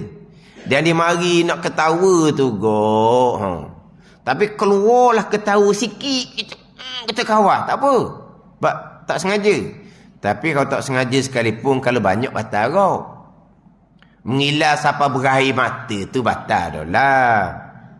Badan dia tak sengaja tak batal. Macam orang latoh lah. Dia semayang, jatuh barang. Dia pun latoh. Latoh pula tu barang berat dia sebut. Bukan barang biasa dia sebut tu. Tapi mana sikit teruskan semayang. Dia bercakap bukan sengaja bawa batal. Tapi kalau latoh dia tu latoh panjang, habis lah. Sebab dia kalau tak sengaja tak batal, yang bicara dahulu kan. Hak berkata-kata dengan sengaja bawa batal. Kalau tak sengaja tak batal jikalau sedikit. Yang bicara dahulu. Hak berkaitan dengan perkara yang membatalkan sembahyang dahulu. Hak batal sembahyang dahulu. Sebelum masuk pada bicara rukun tu. Sebelum masuk pada bicara rukun. Hak di muka surat berapa batal dulu. Muka surat 14 atas sekali. Dia mula muka surat 13 bawah sekali. Hak batalnya perkara membatalkan sembahyang ada 21 perkara dalam kitab kita ni. Surat 13 hak bawah sekali tu. Pertamanya berkata-kata dengan sengaja. Sengaja. Jadi kalau latoh tidak sengaja. Latoh tidak sengaja. Mana kalau sedikit, maaf. Tidak membatalkan sembahyang. Kalau banyak kena berhentilah. Cuma dalam kitab kita ni, ketawa tu dia dia bubuh di nombor lain. Ketawa dia tak mau ke-17-nya berdehem-dehem atau tertawa atau menangis atau berhembus dengan hidung, dengan mulut atau dengan hidung. Tu. Dia bubuh nombor lain, nombor yang ke-17. Berdehem dalam sembahyang, batal. Tertawa, batal. Menangis, batal. Berhembus dengan mulut, keluar bunyi. Berhembus dengan hidung dalam sembahyang, batal tu. Jangan buat main gitu. Ini ada jenis main gitu. Ini mazhab Syafi'i belaka lah. Tapi tertawa sama, menangis sama. Jikalau sedikit, kalau terkeras, pada ni dia dah baca ayat pula, hadap ni dia marilah nak menangis. Dia dalam semayang ni, walaupun menangis tu kerana takut akhirah sekalipun, tetap batal atas pandangan muktamad. Satu pandangan, kalau menangis tu kerana akhirat, tak batal. Pandangan muktamad, walaupun menangis tu kerana akhirat, kerana takut ke neraka, dia menangis dalam semayang tu, tetap batal. Menangis keluar suara lah. Kalau tak keluar suara, tu dah apa tu, dia keluar suara. Keluar suara tangisan. Tapi kalau tangisan tu dengan terkeras, Dia kawat dah, tapi keluar juga tangisan terkeras. Faham tak terkerah ni? Bukan terkerah. Kita kerah kejung dah. Kerah kejung tu, mana kerah kejung ni? So, kerah kejung maksud apa? Kerah kejung tu makna orang tergamam tau. Orang tergamam tu kan? Kerah kejung dia lari pun tak. Kan gitu? Kan, tak gerak. Tak sekarang ni apabila berlaku benda kecemasan, larilah. Ni kerah kejung situ, orang pula tarik dia. Tak panggil kerah kejung lah. Kerah nak apa? Tak, dia apa? Dia panik. Apa? Gamam. Dia tak tahu nak apa. Kan orang gamam ni kan orang lain yang tolong dia. Orang lain yang tarik dia. Dia tak gerak dah. Kalau orang perempuan pula, dia salah langgar orang pula, dia pegang steering tu menangis tak gerak dah. Sungguh perempuan ni debel nampak, bawa laju. Ingat apa bawa laju, kena je langgar orang. Nah, tak gerak dah. Tak mau lepas dah steering. Nangis dah situnya. Tadi handalang sangat. Bawa laju-laju. Abang apa tu? Gamam abang panggil. Dah, gamam abang panggil. Gamam takut gitulah. Dah langgar orang, langgar mutu ke apa ke, lah langgar mutu ni gak, nampaklah orang tu jatuh atas jalan. Dak gamam. Dak ni kena orang lain pula dah tu. Makna kalau kata sekarang ni terkerah ni mana dak sengaja, dak sengeleng dak sengaja. Kawal dah. Terkeluar juga tangisan. Itu dia maafkan. Kawal juga dah. Terkeluar juga tertawa tu. Keluar juga. Dimaafkan. Tapi jangan banyak. Macam sebut orang kata latoh tadi nah. Dia latoh tu 3 perkataan. Tak apalah yang betul semayang. Tapi ada orang latoh ni dia tak boleh. Dan dia latoh tu habis lah. Ni orang main dia orang latoh. Orang main dia orang tua pun tengok dari tu kan. Malu orang tu. Malulah. Orang tu latoh kan macam-macam gelagak dia nya. Tengok dari orang bergayung. Mocik-mocik siang ke mocik tu lelah mocik tu. Dari latoh mana ni? Mana kalau terkah tak batal. Jadi masa ketawa tadi, kita kawal dah ni. Kita tengok budak anak cucu ni kadang budak dia buat gelagak memang orang tengok tu ketawa mengilah lah. Ni tengok semayang lah, memang dah ni tadi dah budak ni, mana mak dia ni. Mak dia biarkan anak duk main ke depan tok anak semayang tu. Tok pula je ni baik mengilah dah, setiap kapung dengar mengilah dia. Main depan semayang, mak dia lepas pula dak semayang orang tua tu. Tapi nak cerita dia kena kawal. Terkeluar juga sedikit teruskan semayang, tak batal. Tapi kalau siapa dengan tuk berguling batin menerak dah mengilah, ada benda lah waktunya. Dan benda mengilah ni berguling batin menerak jawapan dia.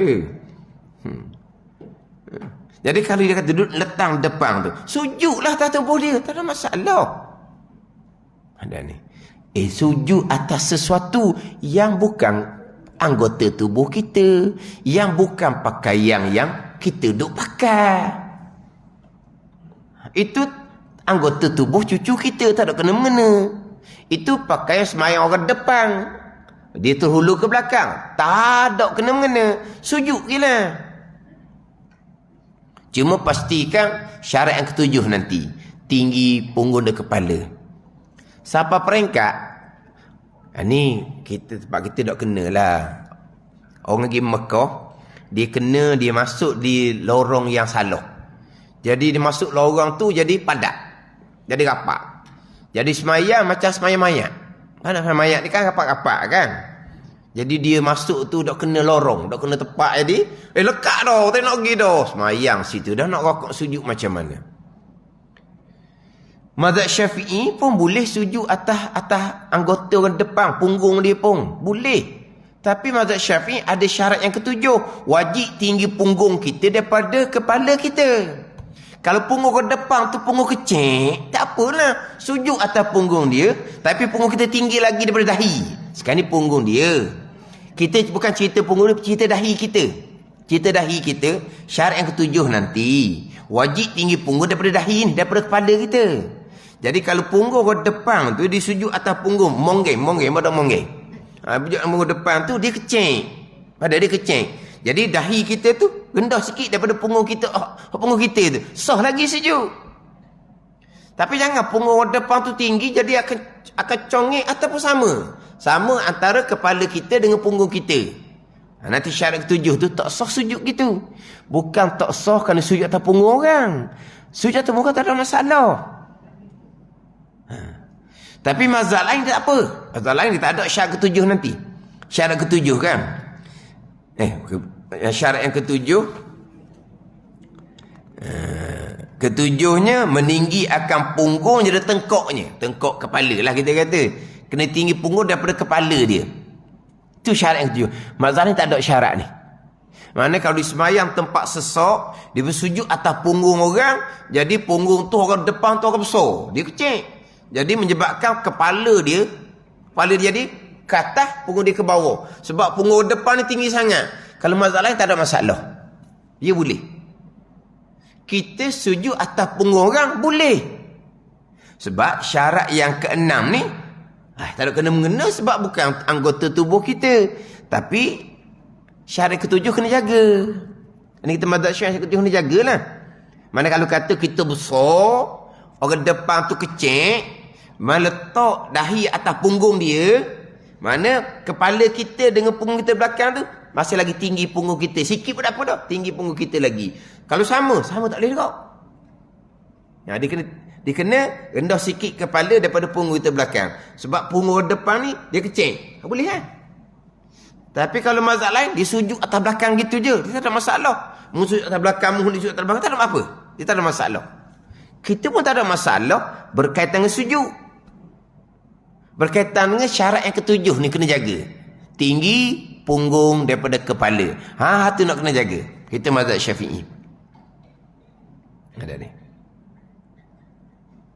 Nak ceritanya anggota. Ni bukan anggota tubuh pakai punggung orang. Boleh. Tapi kalau kita sujud kena kaki dia. Kaki tak apa. Kaki dia rendah je.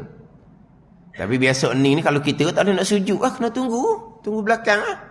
Dah kalau sujud Allah. Tak lepas tu. Tak sedap takut lah. Dia takkan kentut pun. Sebab dia semayang kan. Takkan semayang kentut pula. Batal wuduk dia. Takut kentut atau sujud atau punggung dia kentut. Siapa nak kentut dah semayang? Tak ada kentut dah semayang ni. Memang ada cerita. Dia pergi Mekah tu dia salah. Dia salah masuk lepas tu jadi tak ni nak undur dah. Orang ramai. Semayang lah. Dia kata macam semayang mayat. Rapat lah maknanya. Mayat-mayat tak apa. Boleh tak ada rokok. Dia jadi rapat. Kalau kita mazhab Syafi'i tak boleh dah nak sujud kalau punggung dia tinggi kok. Kita tunggu sampai ke orang depan sujud bangkit berdiri, tolak dia ke depan, kita pun turun ke latar. Turun pun ngokor lah jadinya. Ngokor lah sikit cara sujudnya. Ni naik orang kedua, tiga, empat ni kemungkinan jadi masbuk kan? Boleh berlaku masbuk selain orang pertama kan? Di antaranya kerana sesak. Pada sesak ni sesak ni sempit. Sempit. Kita Terengganu sebut sesak tak ada duit. Allah minta maaf lah. Kita pun sesak learningnya. Sesak tu tak ada duit tau. Sesak. Tu kalau kita panggil apa? Panggil apa? Sempit gitulah.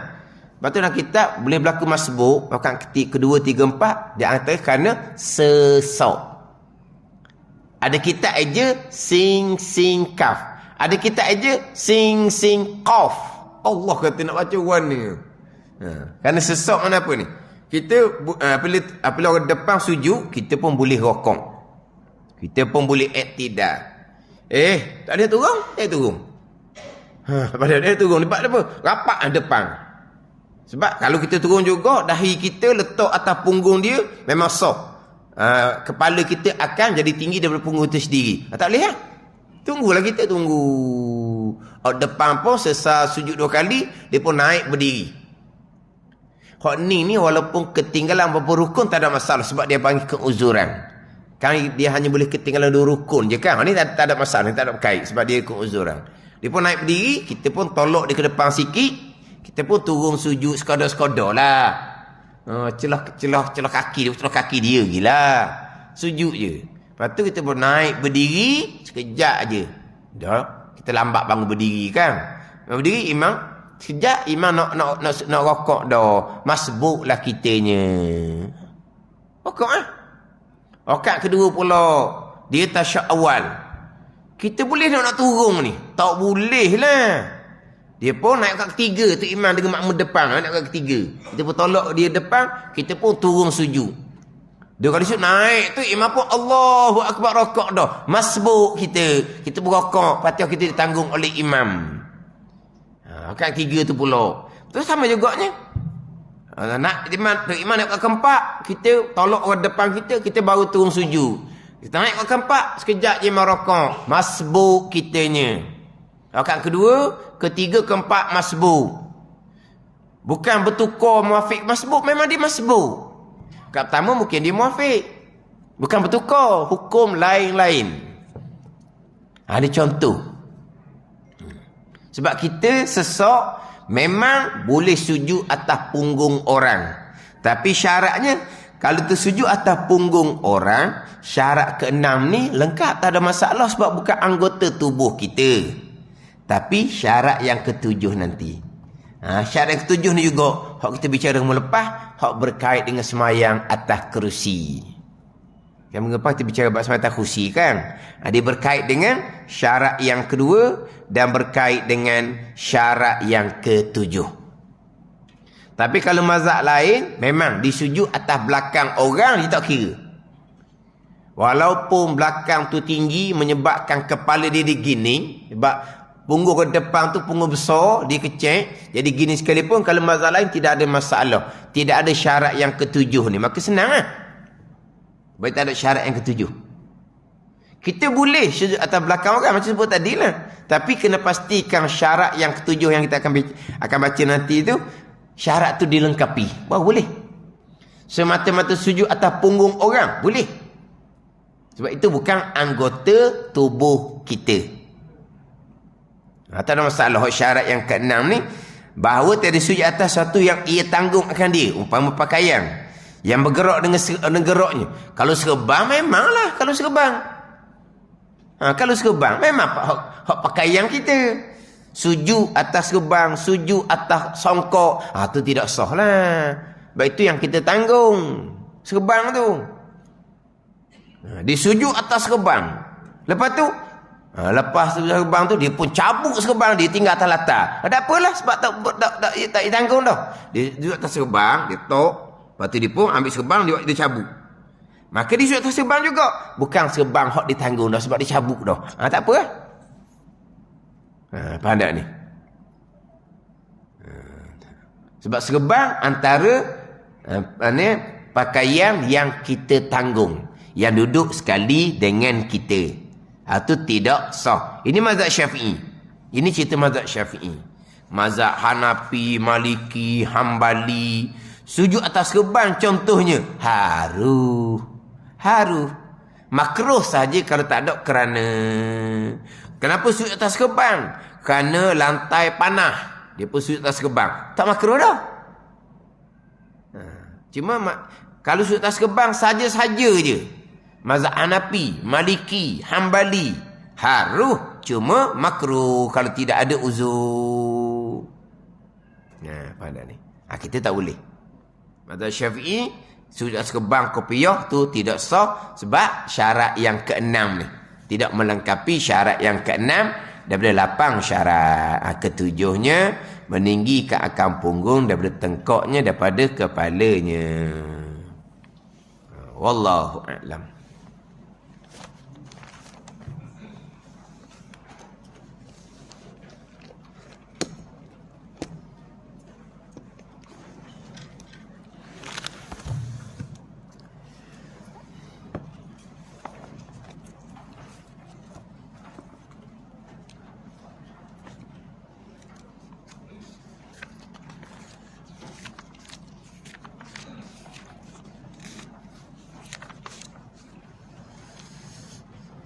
Ini terjemahan kitab Minhajul Abidin karangan Imam Ghazali yang disusun oleh Haji Zakaria bin Haji Ahmad.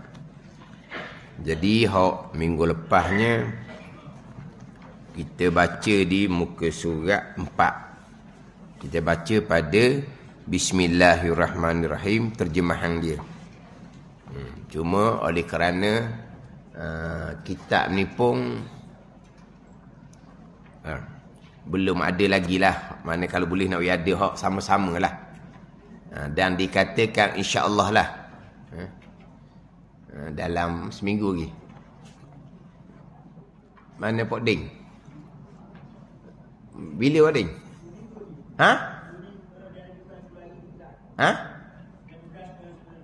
Pula lagi?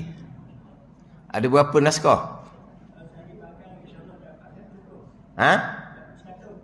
100. Cukup 100?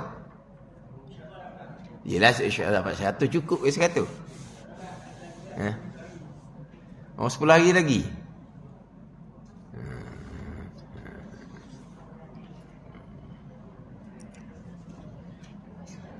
Warna gini juga lah. Warna hijau jugalah. Suka lalu. Warna pun kira juga.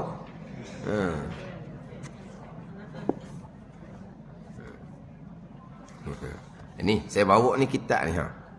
Warna apa ni? Ni kitab idaman penentu. Saya bawa sebab saya nak bicara bab bismillah. Dan kitab idaman tu dia ada bicara idaman penentu dalam radio tu lah saya baca kitab ni ni. Pandai dipilih warna. Jadi minggu lepas kalau kita baca masuk daripada qala Syekhul Faqih tu. Jadi kita sambung lagi lah pembicaraan Bismillahirrahmanirrahim lah. Kebetulan ada kitab tu pun belum dapat lagi hak asal, hak original tu. Saya akan sambung balik hak Bismillahirrahmanirrahim. Qala al-muallifu rahimahullahu ta'ala wa nafa'ana bi'ulumihi amin. Bismillahirrahmanirrahim. Cuma dalam kitab ni dia tidak ada datangkan terjemahan.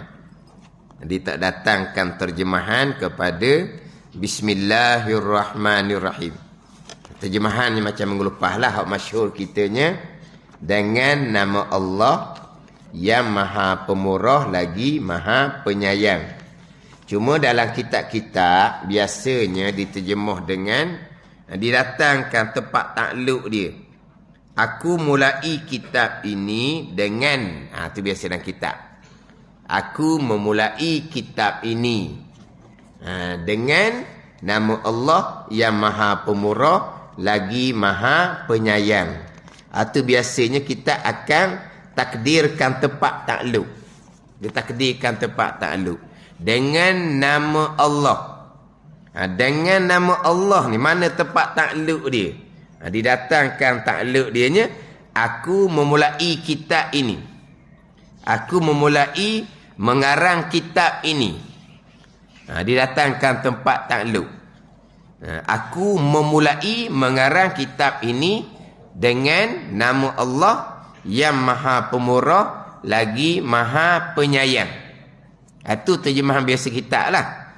Ada juga kitabnya dengan nama Allah yang Maha Pemurah lagi Maha Penyayang, aku memulai kitab ini. Itu takdir lah. Sebab bismillah tu tu haraf jar. Dia adalah muta'allaq dia, tempat takluk, tempat gantung dia tu. Dengan nama Allah. Dengan nama Allah tu apa? Jadi haraf jar ni ada muta'allaq dia.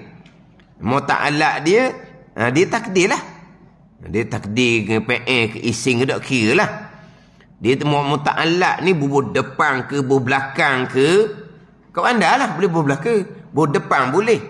Aku memulai mengarang kitab ini dengan nama Allah.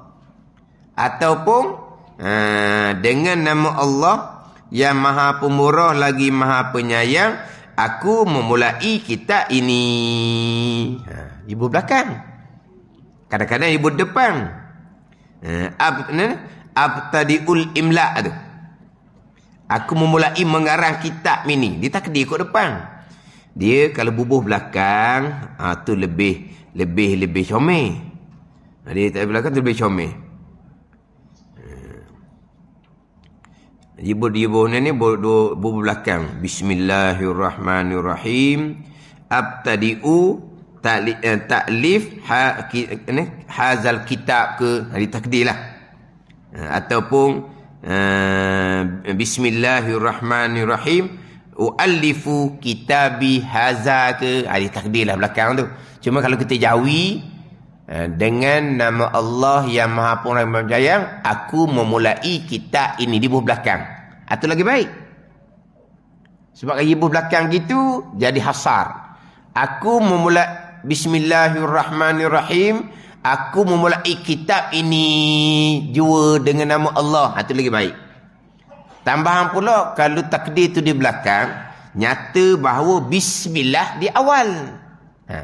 Bismillahirrahmanirrahim. Terjemah dengan nama Allah yang Maha Pemurah lagi Maha Penyayang, aku menulis kitab ini. Di belakang lagi comel. Mana apa? Depan ada bismillah. Tak ada ayat lain depan. Itu lagi baik. Ibu belakang tak jadi hasar. Dengan nama Allah jualah aku memulai kitab ini. Tapi kadang-kadang kitab ni dibuat depan. Buat depan pula. Contoh kitab. Ni saya biasa buat contoh ni. Dan ada orang masukkan dalam FB. Dia kitab Hidayatus Salikin. Dia tulis apa depan? Bismillahirrahmanirrahim. Lepas tu tulis kaf, mim, lam, alif, ya. Kaf sama dengan mim, lam, alif, ya. Orang pun tulis gini masuk dalam FB. Dia suruh baca. Apa perkataan ni? Dia tulis kaf sambung dengan mim, lam, alif, ya. Baca mana? Pandai dah Jawi. Dah baca lah. Kaf, mim, alif, ya, laf, lam, alif, ya. Aku mulai. Aku mulai kitab ini dengan nama Allah. Hidayatus Salikin. Ku mulai itu kaf. Kaf ni ku lah. Aku. Bukan ku teku tu bukan. Aku. Dia ku. Ku ni bukan kaf waw. Dia kaf saja. Dalam kitab tu kalau ku duduk belakang, kaf sajalah. Okey je. Tapi masalah sekarang kaf, ku tu mulai mim tu dia pergi sambung. Waktu payah nak baca tu. Kalau dia bubuh kaf depan. Lepas tu mim, lam, alif, ya. Ku. Mulai. Sebab ku perkataan lain. Mulai perkataan lain. Tapi dia adalah kaf suti. Bukan kaf waw. Lepas tu kaf dengan mim tu dia jadi catung. Tu. Atau nak kita Hidayatus Salikin. Dia eja. Kaf, te, mim, he. Kaf, te, mim, alif, he. Ketembah lah kitanya. Ku tambahi. Dia kaf. Kaf dengan te dia sambung. Te, mim, alif, he. Kaf, te, mim, alif, he. Ku tambahi. Kaf, te, mim, be, alif, he. Gitu lah. Ku tambahi. Kaf, te, mim, be, alif, he.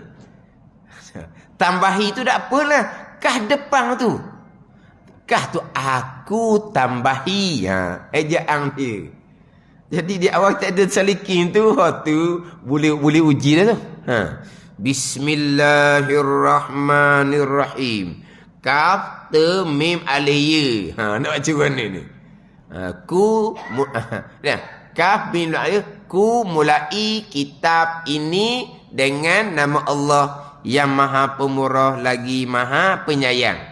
Tu muta'allaq dia. Tempat takluk bagi haraf jar. Bismillah tu. Ni. Hak tu hak dalam terjemahan kitab-kitab lah. Terjemahan kitab-kitab. Kemudian hak berkaitan dengan baca Bismillahirrahmanirrahim sama. Baca Alhamdulillah sama. Memang disunatkan kita baca pada tiap-tiap perbuatan yang kita buat yang penting pada syarak, yang tidak makruh, yang tidak haram.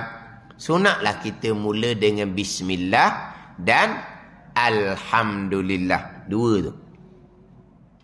Sebab beramal dengan mafhum hadis. Kullu amrin zibalin la yubda'u bi bismillahirrahmanirrahim fahuwa aqta'u. Setengah riwayat fahuwa ajzamu. Setengah riwayat fahuwa abrasu. Tiap-tiap perbuatan yang penting pada syarak, yang bernilai pada syarak, yang tidak makruh, yang tidak haram, yang tidak dimulai dengan membaca bismillahirrahmanirrahim, maka perbuatan tu aqta', terpotong. Makna apa? Perbuatan tu qalilul barakah, kurang keberkatan. Mafhum dia masuk apa? Kenalah mula dengan bismillah. Dia panggil apa? Mafhum, bukan mantuk. Mantuk ni Nabi kata, hendaklah kamu memulai perbuatan kamu dengan bismillah. Itu Nabi kata direct.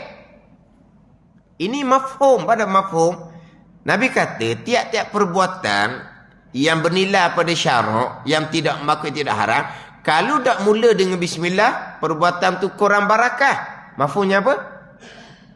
Baca bismillah dululah. Mana apa tu? Nabi kata direct ke ataupun kita ambil mafhum dia? Ambil mafhum. Nabi kata direct, mantuk terang-terang ni, hendaklah kamu, ada kata gitu. Tiap-tiap perbuatan yang penting pada syarak, maka hendaklah kamu mulai dengan bismillah supaya kamu dapat barakah. Itu bukan kata Nabi kata secara terang-terang. Ini dipanggil apa? Mafhum. Mafhum. Pada mafhum. Oh, jadi kalau tak mula dengan bismillah, perbuatan tu kurang barakah. Kena mula bismillah lah baru dapat barakah.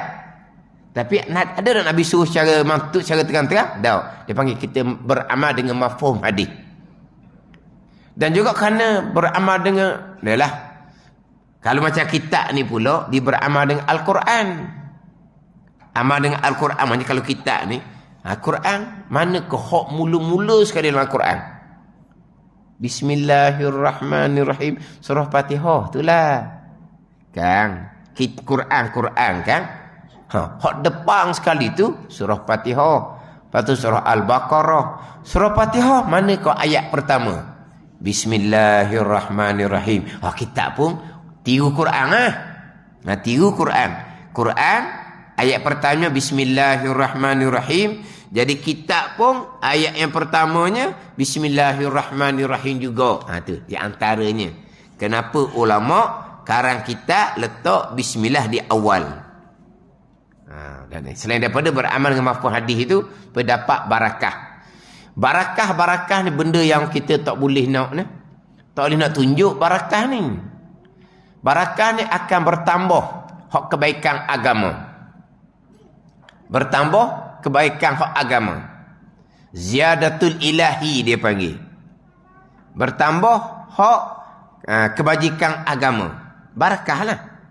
Barakah kitab ni mana tanda barakah? Kitab tu banyak orang baca, orang mengajar, orang belajar, orang beramal dengan kitab dia. Barakah lah tu. Apa barakah? Bertambah kebajikan tuan kitab. Bertambah kebajikan tuan kitab, termasuk dalam ilmin yuntafa'u bih tu. Ilmu yang bermanfaat. Ada orang dia tulis buku banyak sangat. Dia tulis buku puluh buku. Dah buku tu duduk mana buku? Duduk kedai buku tu berabuk berkarat, tak ada orang beli pun. Orang belilah, nampak comel apa semua ni. Beli. Sipang situ ada amari. Tak pernah belek-belek pun.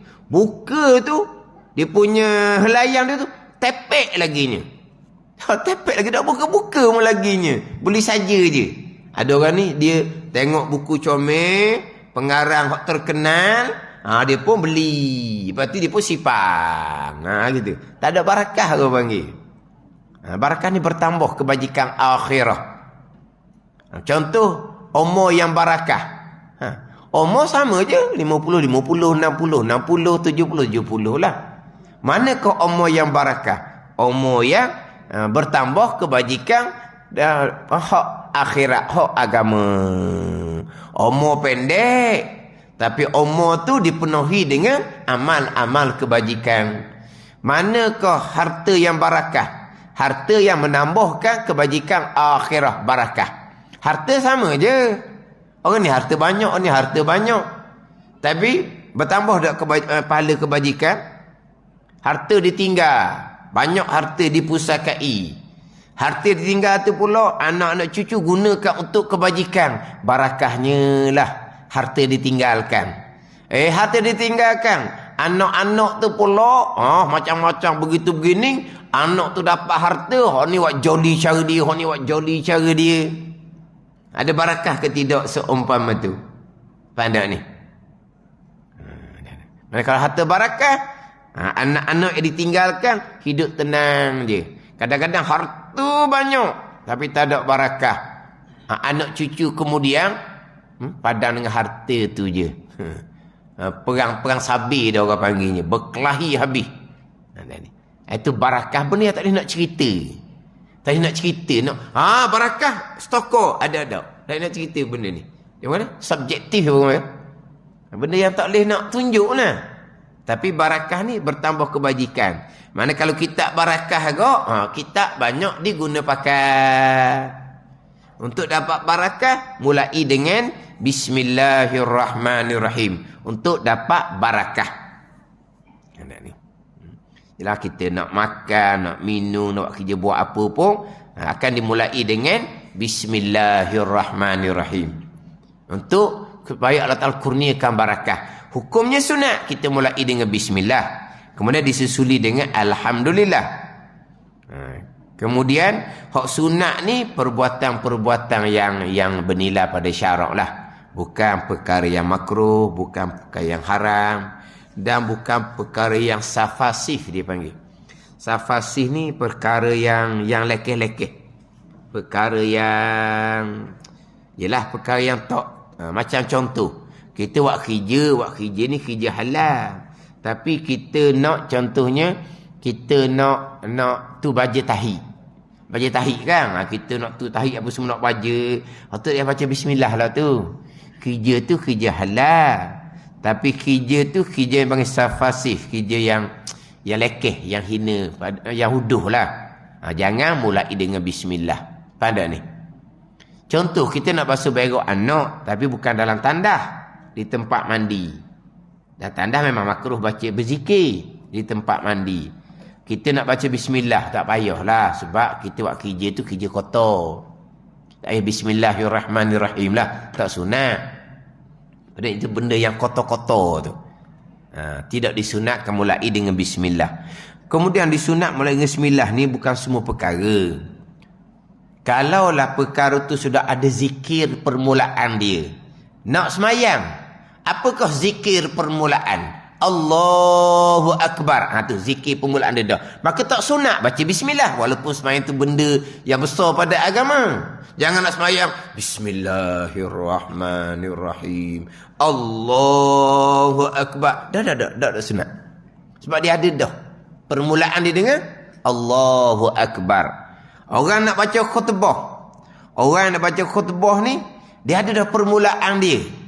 Terus pada Alhamdulillah. Tak payah. Pegang tu kat Bismillahirrahmanirrahim. Alhamdulillah. Ibu nak berkhutbah. Tak sunat baca bismillah. Ada tok khatib yang sebelum dia baca khutbah dia baca bismillah. Tak sunat. Begitu dengan orang nak bang, nak iqamah pun sama. Tidak disunatkan baca bismillah. Duduk kat mikrofon tu, Bismillahirrahmanirrahim. Allahu Akbar, Allahu Akbar. Tak sunat. Tak sunat. Kalau baca juga. Nak baca Bismillah ke Fatihah ke Kuliah Kul Huwallah. Nak baca gila. Cuma sebut tak sunat. Dia tanya pula kalau baca, tak sunat. Nak baca Yasin pun. Nak baca, ya sudah Yasin. Tak sunat. Terus kepada azan. Iqamah, Imam Nawawi kata sunat selawat sebelum. Tapi tak sunat juga dengan Bismillahirrahmanirrahim. Perbuatan makruh, dimakruhkan mula dengan bismillah. Perbuatan haram, haram mulai dengan bismillah. Makruh ni makruh asal lah. Dia nak tengok kemaluan dia, tu makruh. Dia pun baca Bismillahirrahmanirrahim. Makruh tu. Adapun kalau dia buat perkara tu perkara harus, makan harus. Tapi makan petah, makan jering, makruh tu. Itu makruh kerana dia berbau. Perbuatan makan, perbuatan haruh. Kerana berbau jadi makruh. Ini sunat baca bismillah. Sebab dia bukan makruh asal. Asal dia, apa hukum makan? Harus. Tapi makan petah jering, menyebabkan jadi berbau mulut. Maka makruh. Makruh kerana lain. Bukan makruh asal. Maka sunat baca bismillah. Gitulah. Jamu juga dengan perkara yang haram. Perkara yang haram ni haram asal. Haram dibaca bismillah. Kalau haram bukan haram asal, dia makan nasi. Apa hukum? Harus. Tapi makan nasi beli guna duit rasuah. Haram. Guna duit judi. Haram. Tapi makan nasi benda harum. Sunat baca bismillah juga. Hak mana hak haram asal ni? Dia makan daging babi bukan kerana darurah. Memanglah haram asal. Baca bismillah, haram. Dia nak minum arak. Arak tu haram asal. Haram baca bismillah. Dia minum air orang. Air mineral hak orang tuang tak beri. Minum air apa hukum? Harus. Tapi kepunyaan orang tanpa izin, haram. Ini sunat baca bismillah. Sebab bukan haram asal. Minum arak memang haram asal. Haram baca bismillah. Dia nak buka pintu rumah orang, nak curi. Bismillahirrahmanirrahim. Oh, mujur tuang dia dok kunci pintu. Barakah baca bismillah. Haram dosa besar. Pada ni. Dia nak tulis nama ekor, kenal nama ekor. Nama ekor, pergi kedai tu ada nama ekor kan. Dia pun Bismillahirrahmanirrahim. Dia pun tulis haram dia baca bismillah. Sebab apa? Itu berjudi. Hukumnya adalah haram. Haram asal, maka haram baca bismillah. Perbuatan yang berdilai pada syarak, bukan perbuatan yang hina pada syarak, bukan perbuatan yang makruh, bukan perbuatan yang haram. Sunat dimulai dengan Bismillahirrahmanirrahim. Qala Syekhul Faqihus Salihu Az-Zahidu Abdul Maliki bin Abdullah ghafarallahu lahu. Wallahu a'lam. Bismillahirrahmanirrahim. Alhamdulillahirabbil alamin. Wassalatu wassalamu ala sayyidil mursalin wa ala alihi wa sahbihi ajma'in. Allahumma iftah alaina futuhal arifin. Allahumma allimna ilma akdamin wa fahimna famas sabiqin warzuqna ruqat talibin. Allahumma zidna ilman wa alhiqna bis salihin. Wa sallallahu ala sayyidina Muhammad wa ala alihi wa sahbihi wa sallam. Walhamdulillahi rabbil alamin.